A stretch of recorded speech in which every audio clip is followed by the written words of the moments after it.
bags.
Shit. Okay.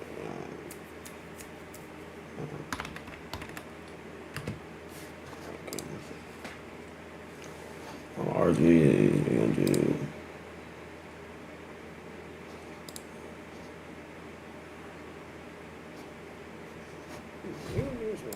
Shit. Let's see.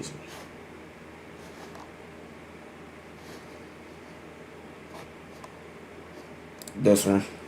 It's Boss Dogs Honor Our Heroes fundraising event this Saturday through Monday. Take an extra 15% off almost everything with your $5 donation. This video is sponsored by NordVPN. More details at the end. Looking for a new roommate is always a daunting task. Even though you interview and take the time to get to know that person, you don't truly find out who they are until you start living with them. I had begun searching for a roommate after I decided to leave my current residency. I was contacted a couple of hours after placing an ad on the Facebook Marketplace. The message read, "Hey Chris, I'll be moving out of my current apartment this August, and I'm looking to room with someone new, as my roommates are moving to California this year. I'm 27 and am currently going to school. When I'm not at school, I enjoy hiking and watching movies. I also apprentice at a taxidermy shop on the days I don't have class. Hope that's not weird. It's always been a fun hobby of mine. Anyway, I'm looking forward to hearing back from you. Have a great day, Lynette." My first and most obvious reaction after reading the message was to check her profile. She was a medium height, had long, messy blonde hair and green eyes. In her profile picture, I saw her standing with a man and a woman shoulder to shoulder. They each adorned goofy grins and held up peace signs. Under the photo, the caption read, "Love my roommates." I smiled to myself and decided to send her a message back. The sun beat down on us as we hoisted various objects to the second floor of our new apartment. It took us a couple days to get everything out of the moving trucks and into our new place, but as soon as we did, a wave of relief washed over our sweat-drenched and sore bodies. After a couple more hours of rearranging, we each grabbed a beer from the fridge and sat on the porch. We reminisced about old 90s cartoons and what video games we obsessed over as kids, and as the sun started to set, I truly felt relaxed and confident that things were going to work out. A week later, I started a new job for a construction company that was owned by a good friend of mine. As I was getting ready, I heard the front door swing open. I walked into the living room to see Lunaire and her friend David sliding in a large box. "What you got there?" I asked. Through a strained grunt, she replied, "I bought a freezer to store some of the animals I'm planning on using in my taxidermy work. I hope that's alright." I was obviously hesitant at first, as there was no mention of this happening in the first place, but I eventually accepted and returned to my room to continue getting ready for work. I came home at around 9 p.m. after having a couple of beers with friends and noticed that the freezer was nestled snugly in the lower part of the pantry. A low hum could be heard reverberating off of the inner walls. I was curious to see what was inside, but didn't want to intrude on Lunaire's business. So I went into my room and changed into more comfortable clothing. After changing, I came back out to the kitchen and started making a sandwich. I opened the fridge and grabbed what I needed. As I turned around, I stubbed my toe on the edge of the iron countertop and let out a long, exasperated grunt. Through my frustration, I slammed the fridge door shut and checked my toe to see if there was any bleeding. As I raised my head back up, I was greeted by a shadowy figure. Lunaire was standing in the doorway leading to her room. The darkness behind her almost seemed to envelop her. Is everything okay? She said in a deadpan tone. Shit, yeah, I'm sorry. I just slammed my toe into the corner of the countertop as I was making a sandwich. I hope I didn't wake you. It's fine. She said, in the same deflated tone as before. She then turned around and walked back into the darkness of her room. I could tell that she was pissed, so I quietly made my sandwich and retreated back to my room as well, only hearing the low hum from the freezer as I closed my door.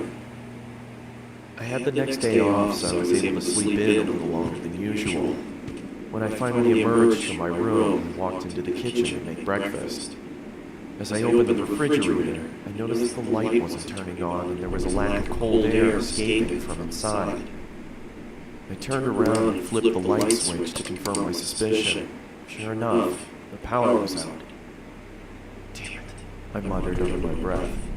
I walked over to Lunaire's room and knocked on her door to tell her about the power outage if she didn't already know. There was no answer. I then remembered that she had classes that day and probably wasn't home. I walked back to the kitchen and past the pantry. As I did, I slipped on the floor but was able to catch myself on the countertop. What the? I angrily exclaimed as I looked down at the floor trying to figure out what I had slipped on. It was blood. It had started to leak from the corner of the freezer and pool into the floor. I quickly tried to open the freezer to find out the cause of the viscous liquid, but then I noticed that it had a padlock attached to it. I don't remember seeing that before. I ran out to my car and grabbed my toolbox from the back seat.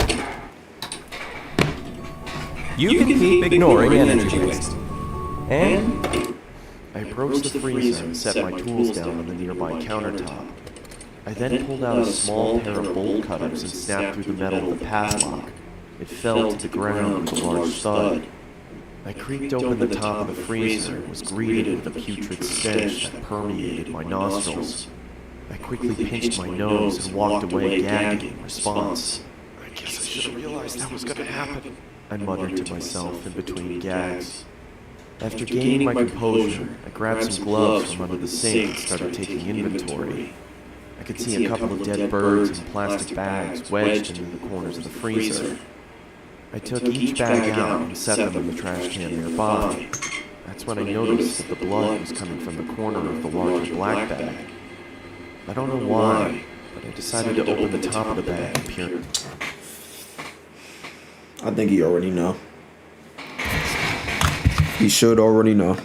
Inside, I was greeted by large, milky white eyes, a swollen black tongue surrounded by cracked and bloated lips, and the matted hair of a human head. I swiftly dropped the bag and fell backwards onto the floor. My breathing had ceased to exist, and I grabbed the trash can next to me and expelled my disgust into it. I then ran out the door, got into my car, and called the police. As I sat in the interrogation room with a blanket over my shoulders, I couldn't help but think about the face I'd seen. It looked so familiar. That's when it finally hit me. I pulled out my phone and looked at Lunaire's profile. Is one of the roommates. It was her old roommate, the one she said was moving to California. When the detective entered the room, she started the questioning process, asking me if I started noticing any weird behavioral occurrences around the apartment. Yeah, I stubbed my toe the other day, and she creepily stood in the doorway. It seemed like she was pissed, but for some reason I had a strange feeling like she was concerned about something. That's when I connected the dots. She didn't come out into the kitchen because she heard me stub my toe. She came out into the kitchen because she thought I slammed the freezer instead of the fridge. A cold sweat started to form on me.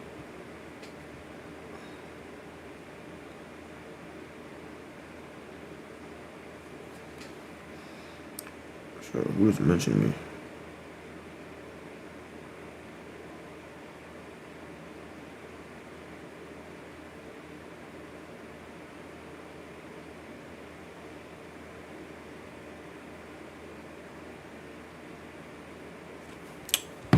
forehead as my surroundings became blurred.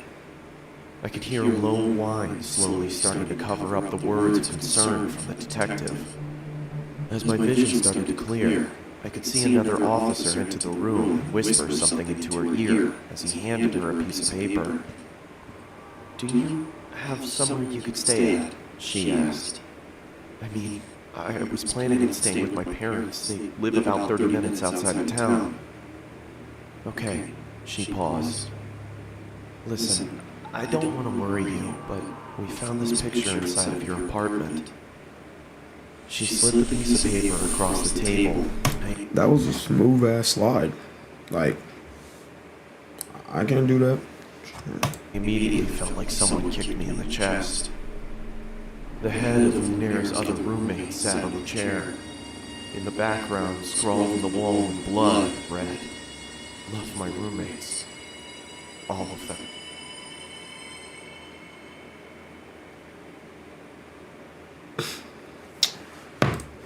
Ain't that some shit? Hold on.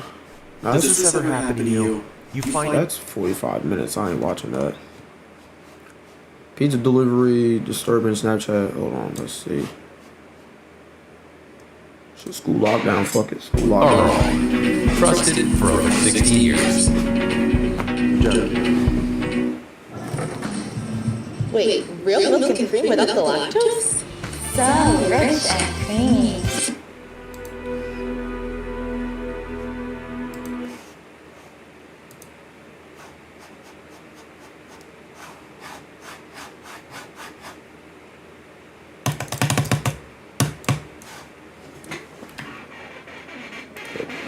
Right out. Hold on.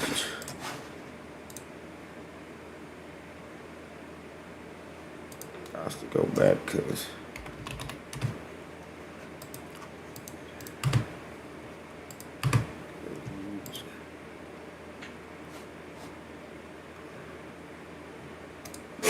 what's this one? College, and I recently got a job at my old high school as a sort of computer intern in the school basement.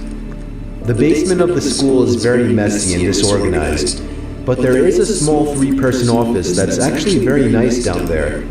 It has 3 nice big desks, 2 mini fridges, a flat screen TV mounted on the wall, and oh so satisfying air conditioning, a luxury the students and teachers cannot enjoy in the school.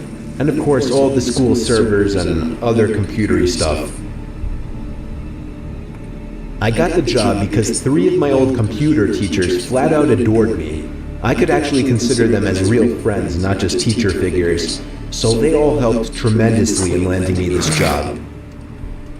It's been great, until something that happened a few weeks ago. My 2 co-workers that shared the office with me, Dave and Gary, weren't in the office at the time. They were upstairs working on papers or whatever. I was eating my sandwich during my lunch break when I got a phone call from one of the women in the front office telling me the school was on lockdown and that somebody, possibly armed, had entered the school. There wasn't much that I could do other than turn off the lights because, surprisingly, as nice as this little office was, it didn't have an actual door to it, just a big opening, and the door to the whole basement didn't even have a working lock. For my own safety, I did turn off all the lights in the office and my computer screen. I kept my phone on the desk, texting both Gary and Dave, but they wouldn't respond. I sat down there in the dark, playing games on my phone for like 20 minutes, waiting for the call from up front to tell me to resume working. I had no idea what was happening. I couldn't hear what was going on upstairs from down here, but I was not allowed to make any calls until I was informed that the lockdown was over. Then, the noisy basement door opened. As the creaking echo... Shit, he might die. Keep it being.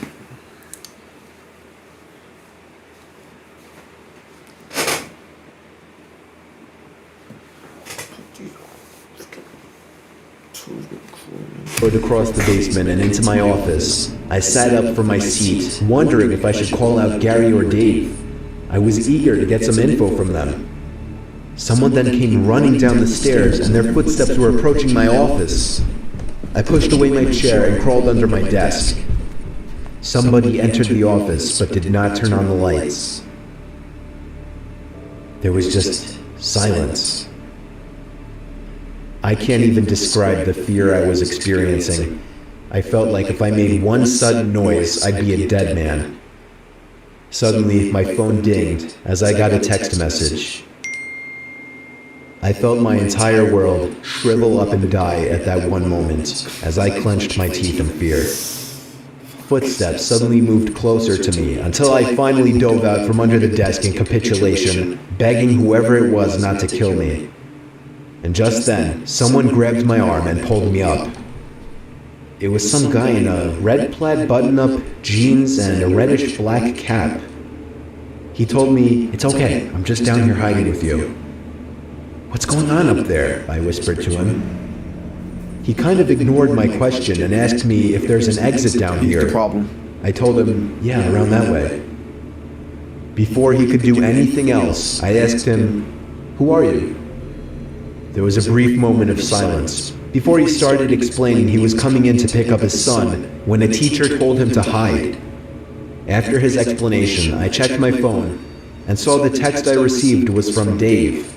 It said, "Dude, this is fucking crazy. Some guy with a gun shot Mr. Buckley. He's wearing a red shirt and hat.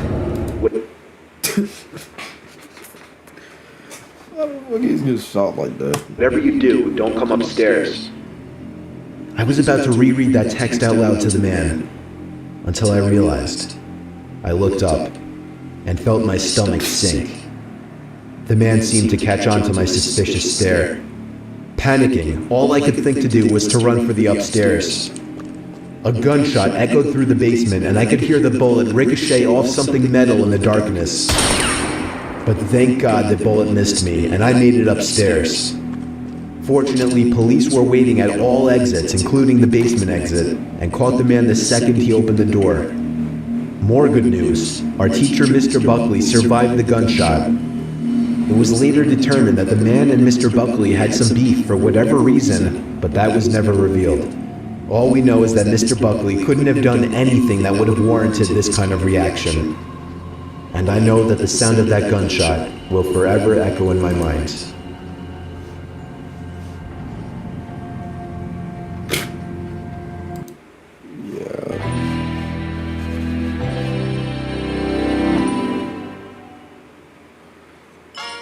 I wanted the word cuppa, as in cup of tea, I thought would be great to mix with hug. When I saw the domain was available, I was like, I'm taking it, I'm trademarking it, I'm going with it. Hi, I'm Aaron, I'm the owner of Cuppa Pug.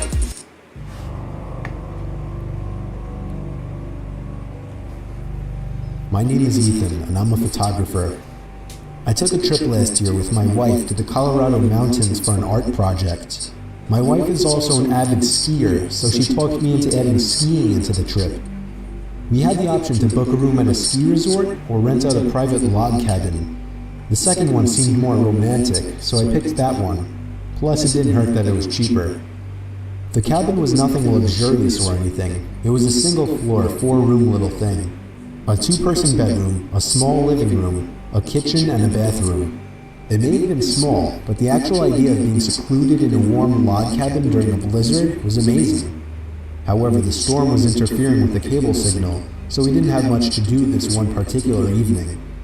It was just starting to get dark out at this point, but there was still a decent amount of light outside, so I thought it would be perfect for getting a few shots and videos in the blizzard for backgrounds and wallpapers.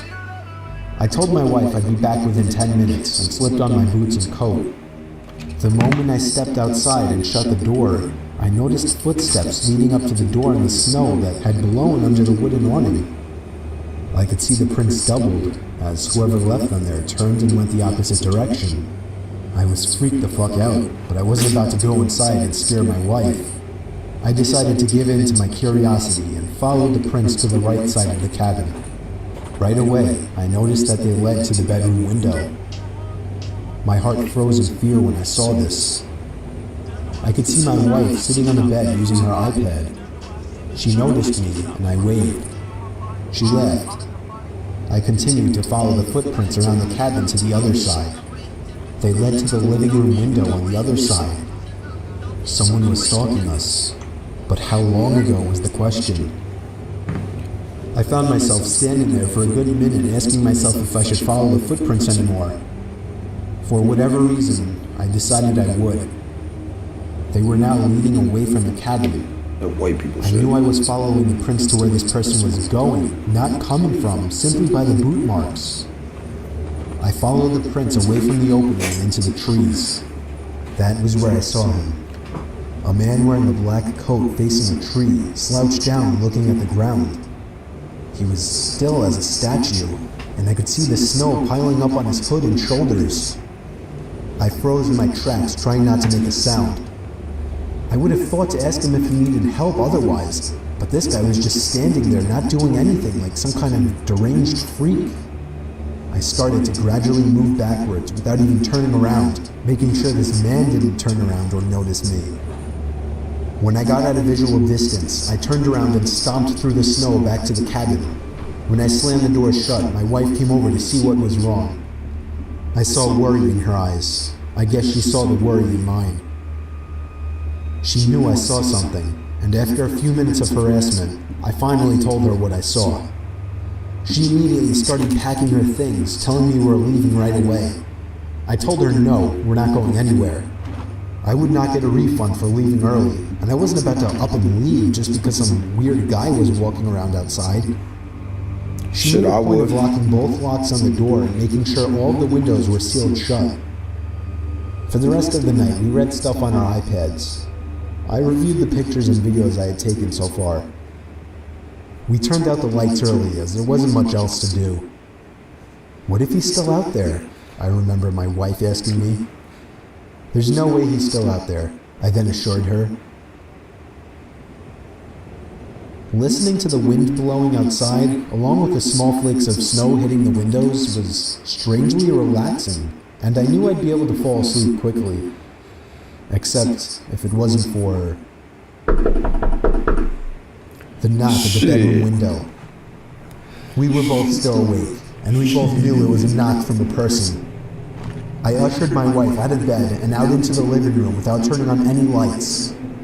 There was nothing to use as a weapon whatsoever. Our only option was to run before something might happen.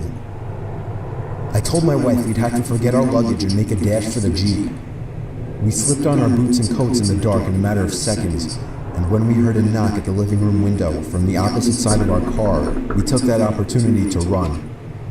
I pressed the unlock button, so grateful I chose to have remote locks on my Wrangler, and we hopped in. The car started with ease, and as soon as the headlights flashed on, the man was standing facing the log cabin on our side now. Not a window, just facing the wall of the cabin in the same position I had seen him in earlier, as if he were hiding his face. We drove to the nearby ski resort without much trouble in the Jeep. We stayed there for the night and went back the next day to the log cabin to collect our things we left behind. He wasn't there.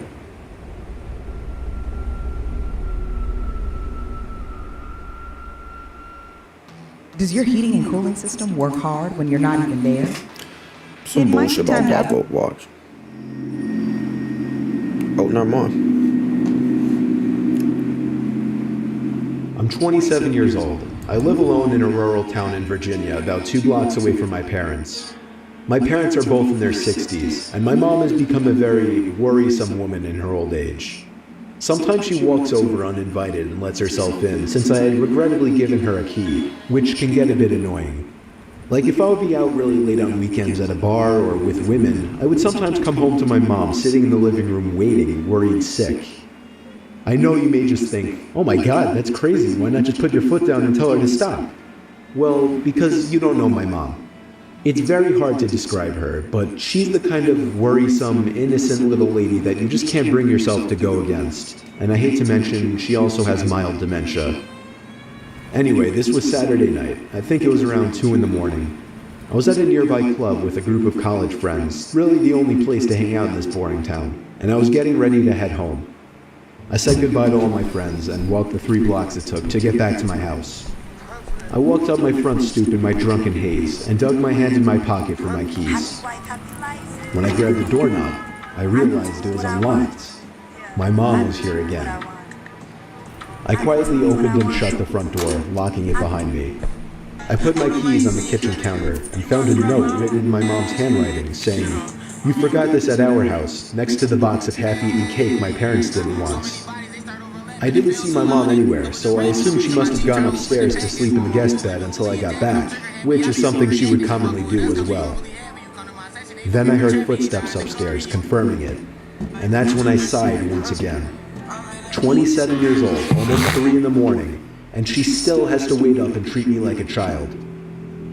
I ran upstairs to check the guest bed, empty, along with all the bathrooms. I was afraid Mom was having one of her episodes due to her condition, so I ran to the phone to call my dad. After 4 rings, my dad picked up in a groggy voice, asking what the hell is the matter. After I told him that I heard Mom wandering around upstairs in my house, there was a short pause, and then he said, "That's not possible, she's sleeping right next to me." My mouth fell open as I turned my head to face the dark upstairs, and just barely by the light provided by the kitchen, I could see a head peering around from the corner at the top of the stairs, looking down at me. I screamed into the phone as I ran out the front door and down the street to my parents' house, explaining to my father on the way. About halfway there, my dad told me, "All right, I'm gonna call the cops," and hung up. I made it to my parents' house, where my mom was already waiting at the door, worried sick. My mom explained that she did come over to clean my kitchen a little bit and to bring over the cake they did once. 2 police cars pulled up in front of my parents' house, where they escorted me and my dad down the street to my house. 1 officer stayed outside with us, while 2 others went inside to investigate. It felt like 15 minutes before they came back outside and said it was clear. They checked the crawl space, the attic, everything. There was really nothing for me to report, other than the door was left unlocked and I saw the outline of a head upstairs before I ran for it. Still, I didn't feel safe sleeping in there that night, so I went back to my parents' house. Me and my dad are certain that my mom simply forgot to lock the door when she left, as her memory has been getting worse over the past few months. My dad has been stopping her from coming over alone from now on, which makes me both sad but also relieved. Some nights, I still get paranoid that whoever was in my house that night never left, and is still hiding in here somewhere.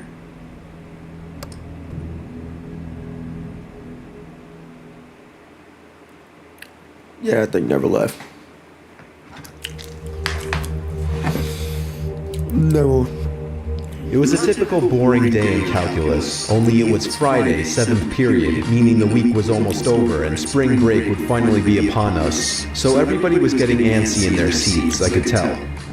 We didn't have a test that day like a lot of my friends did with their other teachers, so our teacher in the middle of class just decided to start playing games with us on Sporkle.com. He was a very laid-back teacher like that.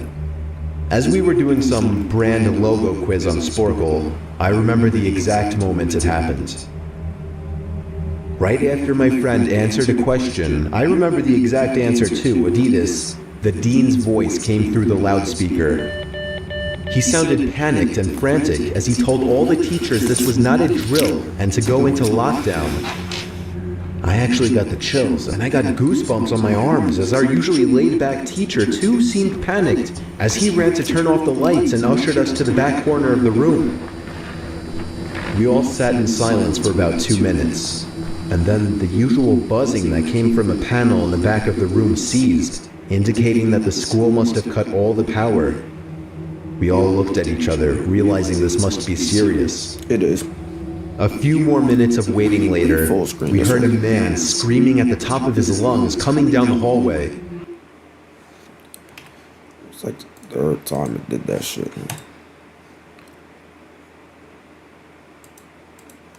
3rd time.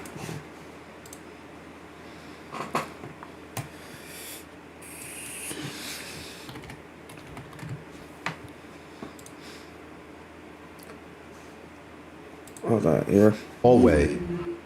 The toughest part of Popeye's $5 faves menu is choosing which fave. This is the Premier League. This most dramatic of games. 2 girls in the class actually started crying, which made all of us even more scared. As the screaming got closer to the classroom, the lunatic-sounding man started banging on the lockers while screaming, "I'll kill all of you." It was at that moment that I started to fear for my life. My teacher shushed us as we all looked at each other to see our peers' reactions. The banging then moved from the lockers to our classroom door. And that's when one of the crying girls screamed no. The banging on the door only grew worse as the man started screaming, "Open up." Two of the girls in the class were crying out loud now. It felt like an eternity that man was pounding at the door. But eventually, he finally continued down the hallway, screaming like a mentally insane person until we could not hear him anymore. I'd say 10 minutes later, though it felt like half an hour given the situation, the dean came back on the loudspeaker explaining the situation, which was surprising for him to do. He explained that some apparently mentally unstable person entered the building and assaulted the woman sitting at the front desk, causing her to flee the building screaming, and staff wasn't sure if the man was armed or not. Now this was before the school had cameras or could afford proper security, so the school was wide open to something like this happening. The staff had done a sweep of all the hallways and classrooms and couldn't find him, so the dean instructed the teachers to resume teaching but to keep all the doors locked and to not let any students leave for any reasons. The most disturbing part, however, is that one of the janitors working the night shift found the man sleeping in one of the storage closets near the back end of the school, and according to rumors that were spread by my peers, sticking out of his pocket was a .44 Magnum. The janitor must have done something stupid to wake him up, for example, leaving the closet door open, because by the time a police officer could arrive on the scene, the man was gone. Damn. My entire class, as far as I know, to this day, has no idea if this man was ever found, but I like to think that right now, he's being given the proper help that he needs.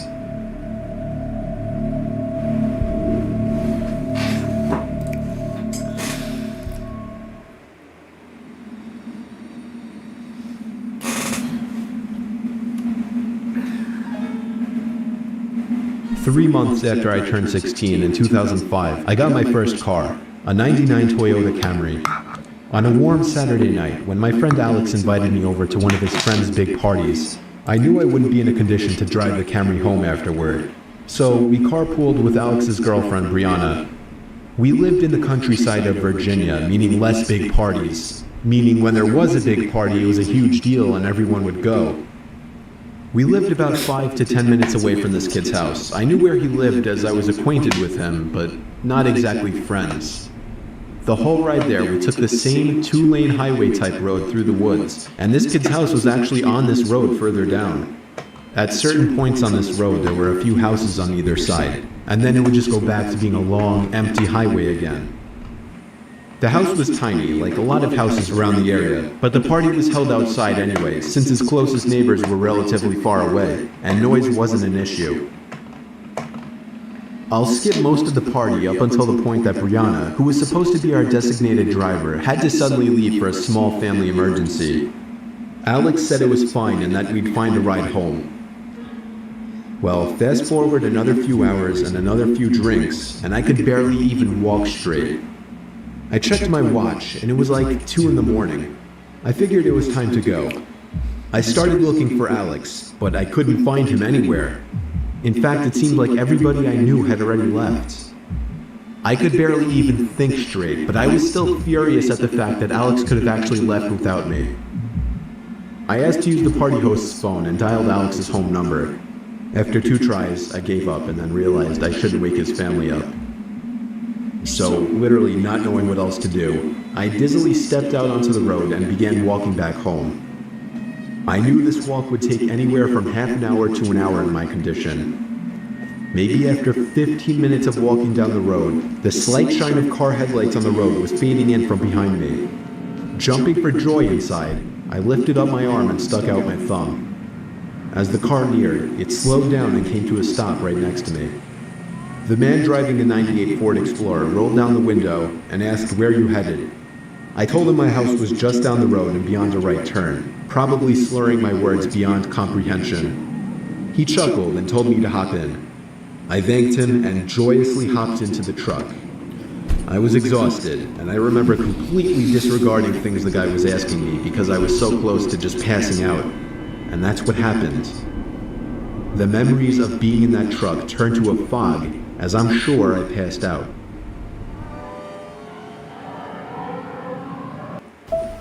she opened the door. It swung slowly upon its hinges, as if it were afraid to open. And she stepped. The next thing I remember, I woke up still in the moving truck. The guy looked at me and laughed, but didn't say anything. I looked around and realized the road we were on wasn't familiar. I nervously asked, where are we going? He then said, so what were you doing out this late anyway? As the man answered my very straightforward question with another irrelevant question, the sobering reality of the situation hit me. You can let me out anywhere, I told the man. The man responded with a firm no. I felt like throwing up as he said that. No, I really actually felt like I was going to throw up. I started to gag as I felt more and more nauseous by the second. The man took his eyes off the road to look at me, and that's when I thought of the perfect distraction. I turned in his direction as I continued to gag, and he started to kind of lean away and slow down the car. Thankfully, I drank as much as I did because I finally threw up and made a point of doing it all over the man's lap. The man yelled in frustration and stopped the car, and that's when I took it upon myself to run for my life into the woods and duck behind a few bushes. The man came following into the woods with a flashlight, and on 2 separate occasions, he shined the light straight over me without noticing. Eventually, I heard his footsteps walk even further into the woods past me. That was when I ran back to his truck, but unfortunately, he was smart enough to lock it. By some miracle, I saw another car approaching in the distance, and I ran out into the middle of the street, waving my arms like a lunatic. The car tried to avoid me, but I wouldn't let it. They were forced to stop, and I yelled at them to help me before they came back. Once I told them that I was kidnapped by the man who was driving that Ford Explorer, the driver agreed to give me a lift. Not to the police station or anything, but to my house. I made it back safely, where I couldn't thank the driver enough. I immediately woke up my parents and told them. My dad wanted to know if I got his tag number, and then I felt like punching myself in the face.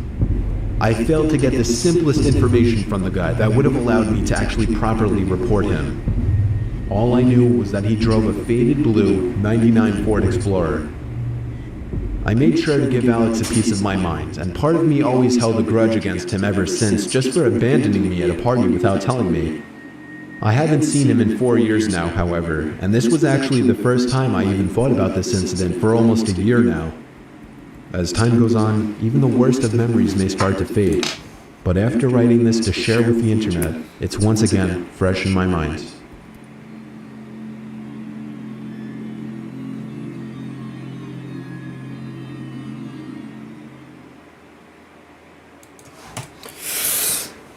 Man, let's play some shit.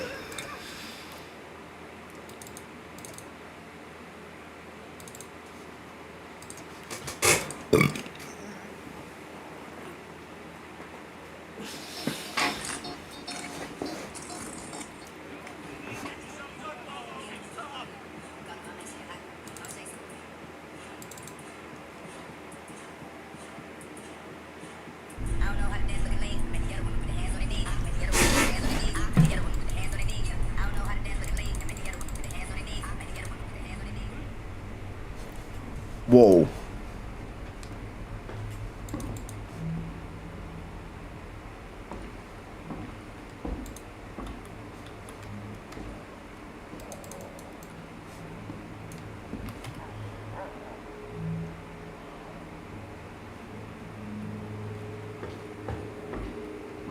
Better use Yelp.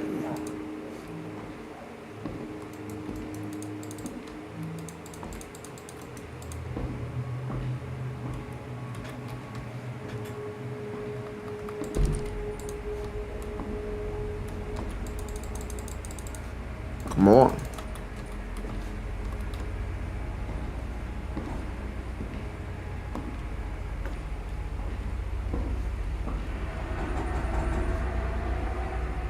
Okay, that's the elevator. Alright, there you go. I'm gonna go 10.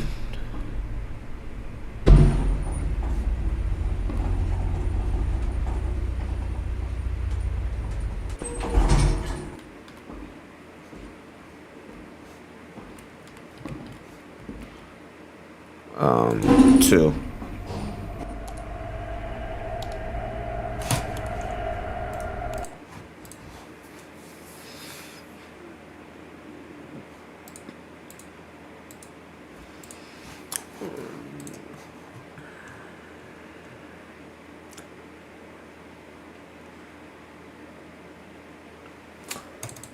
Let's see if the Joy Creation story mode will act right. Nope.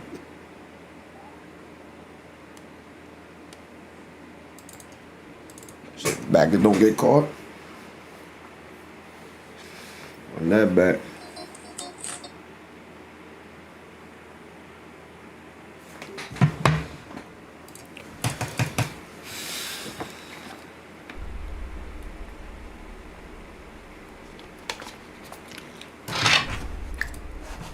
You already know. Read that yourself.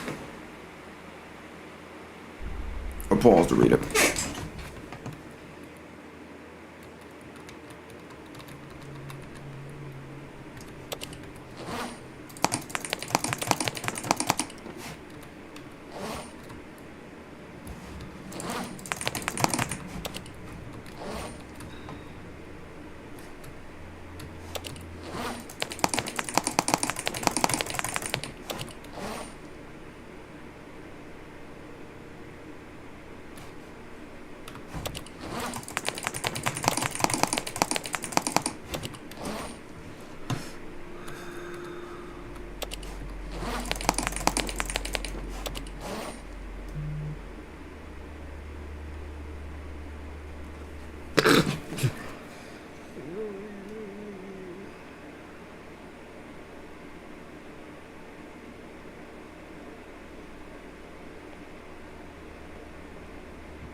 Okay, I'm good.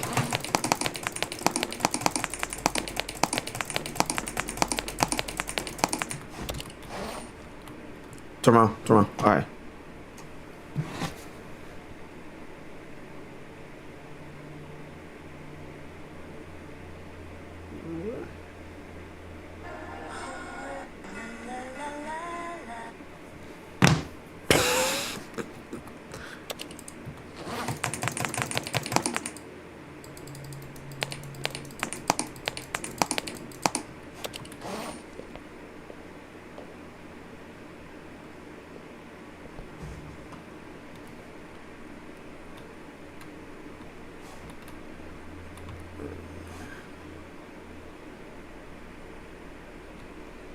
Oh, that's the foot. That door is open. Hold on, am I tripping? I have no head in my body. Can do a one neck. I'm out. Make that the thumbnail. Or not? Should I even add thumbnails? Fuck it.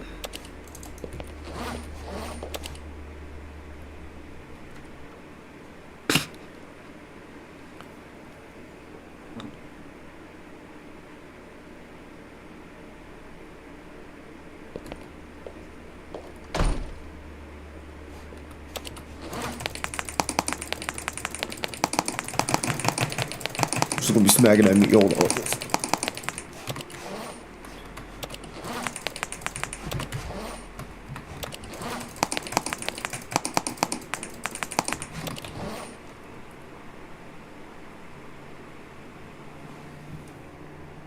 Okay, I'm straight. I'm straight. I'm straight.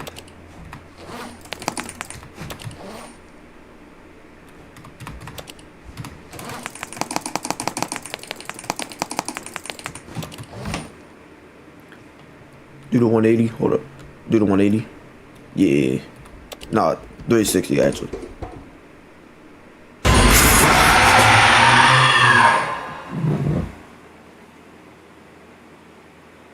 I left the tab open.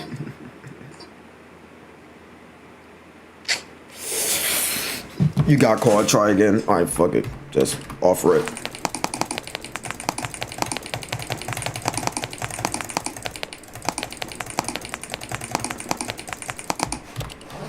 I don't know which one was which. I don't, like, was it my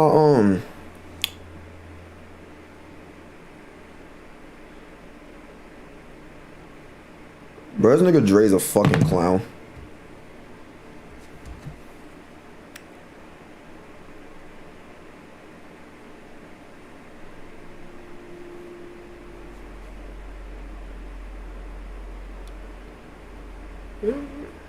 Damn, nigga's a fucking clown.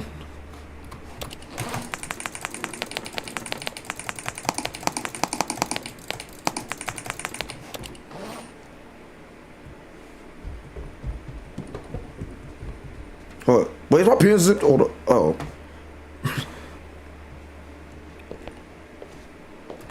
I was tripping. I'm like, where's my pen? I was over tripping.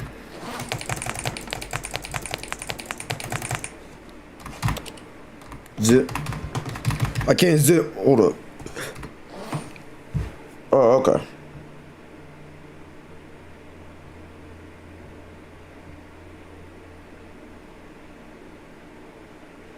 What the fuck am I doing?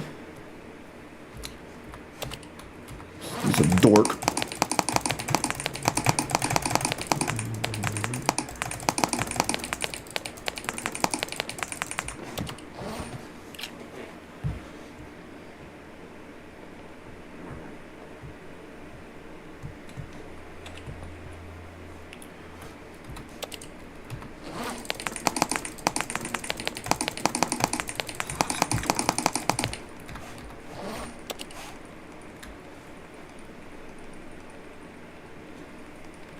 Let me draw some shit real quick.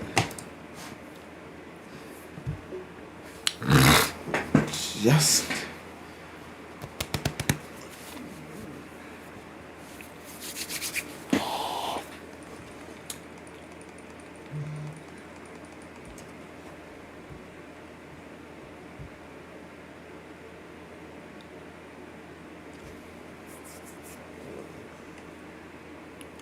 Oh, this is my camera with that.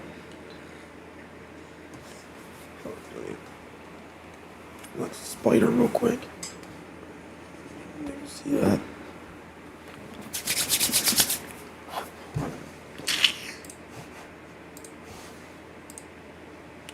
You know my ways in Southern California.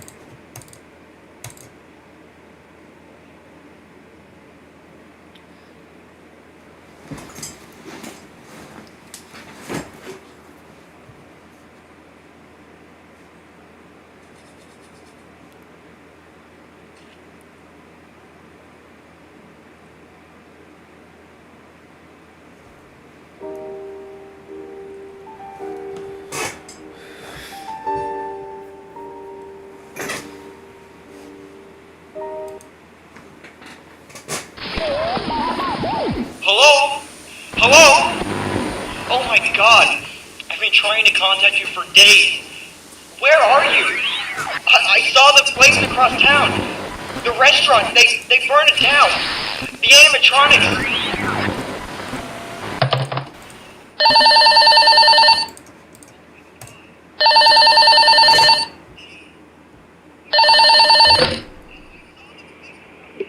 Well, that's enough of that, man. Why, hello there. You must be the old security guard. I've been told so much about you from my superior. Allow me to introduce myself. For all intensive purposes, I am the second in command here at the Chum Bucket, and my boss has put me in charge of you. You and your buddy on the phone there have caused us quite a lot of trouble by escaping that fire. We can't have anyone finding out what happened at the old restaurant. That's where you come in. No doubt your friend out there is gonna come and find you. So, we're keeping you alive until that happens. Essentially, there's two camera you're angles. gonna be acting as bait. Don't get any hope from that, though. You're still on our hit list. Though, unlike my superior, I prefer a much more indirect method of killing my prey. Let me explain. You're not alone in this restaurant. Inside is a group of animatronics, just like your old job. This time, though, their sole function is to kill you. from the hours of 12 until 6 in the morning, those doors at the side of your office are going to be open, and you'll be a very easy target. However, as I'm a good sport, I've given you access to the restaurant surveillance systems through the monitor on your desk. Using it, you'll be able to track their movements, and if they get too close, you can close one of the doors on either side of the room. Simple enough, right? We don't even have power restrictions here. Nothing to worry about. There's a catch, though. The doors have a malfunctioning heatsink, and thus will overheat and short out if they're kept closed for too long. On top of this, the generator can only supply 2 pieces of equipment with power at any one time, and that includes both doors, the camera, and the flashlight on your desk. So be sure to use them strategically. That's all for tonight, though. There's more to tell, but... Oh! Look at this dude. Look at this dude.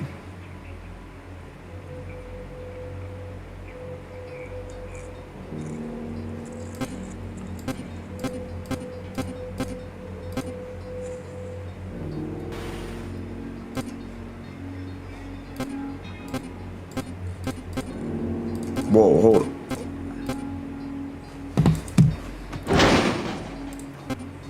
Is he over there?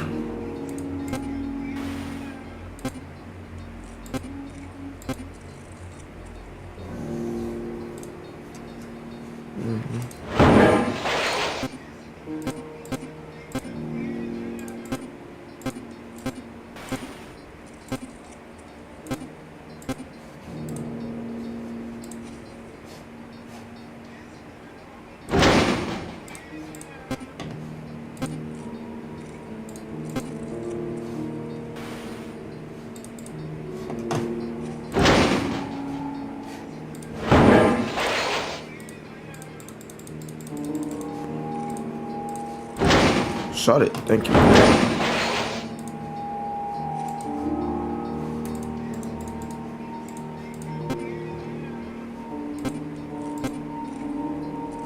Okay, he's at the door over there, so.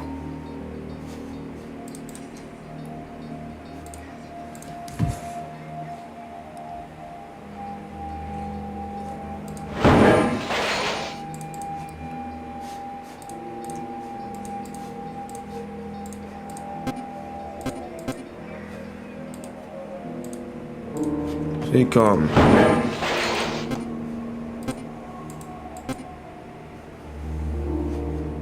Was that on the left hole? Just in case.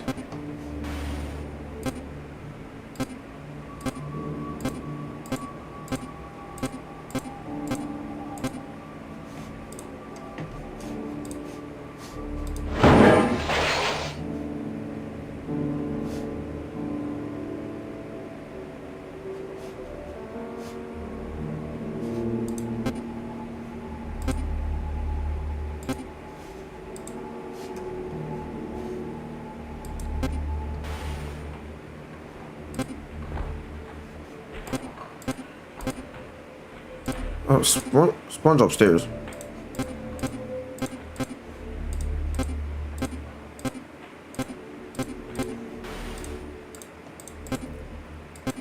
I was like, I don't know if Patrick moves on this night.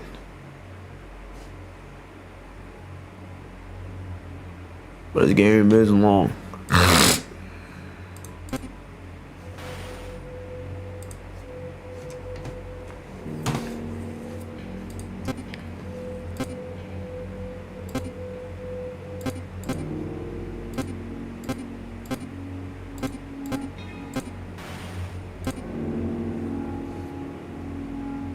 What the fuck is the, oh, what is that?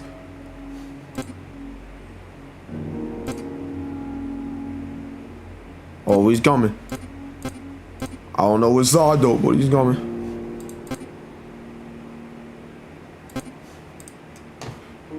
Need to keep a tab on his ass.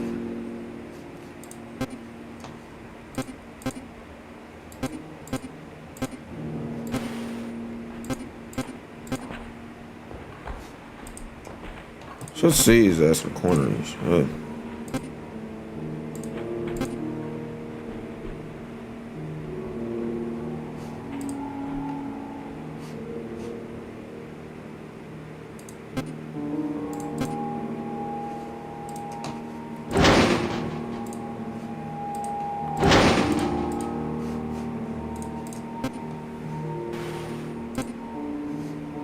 Oh shit, it's just him. Hold on.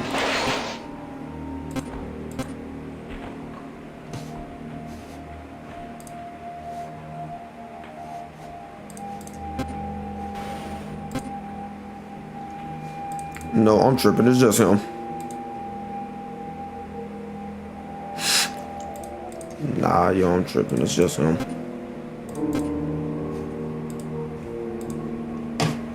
He's still there? He's still there?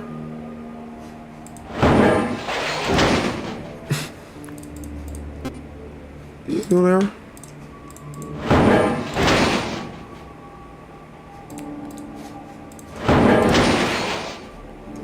Okay, that's fairly easy now. Okay, I get the gist.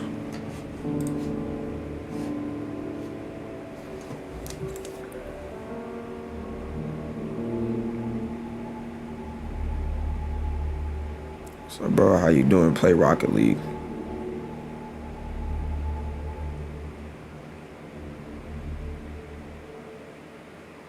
Do I even still have Epic installed now?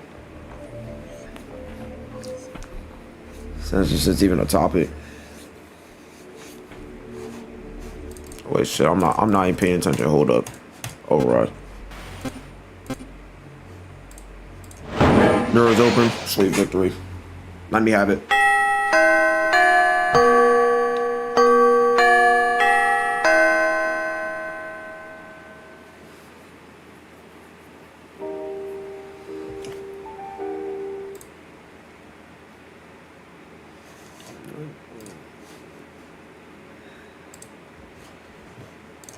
Yeah, okay.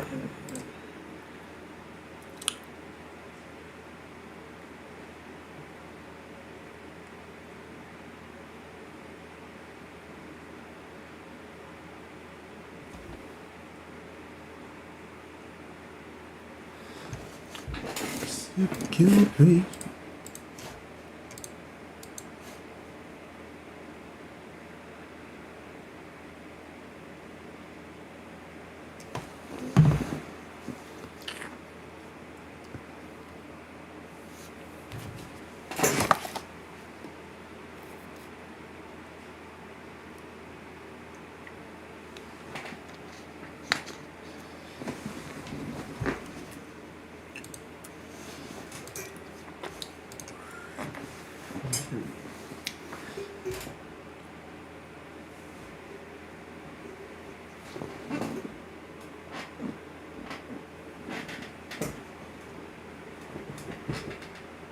Shit. Got a little ring to it.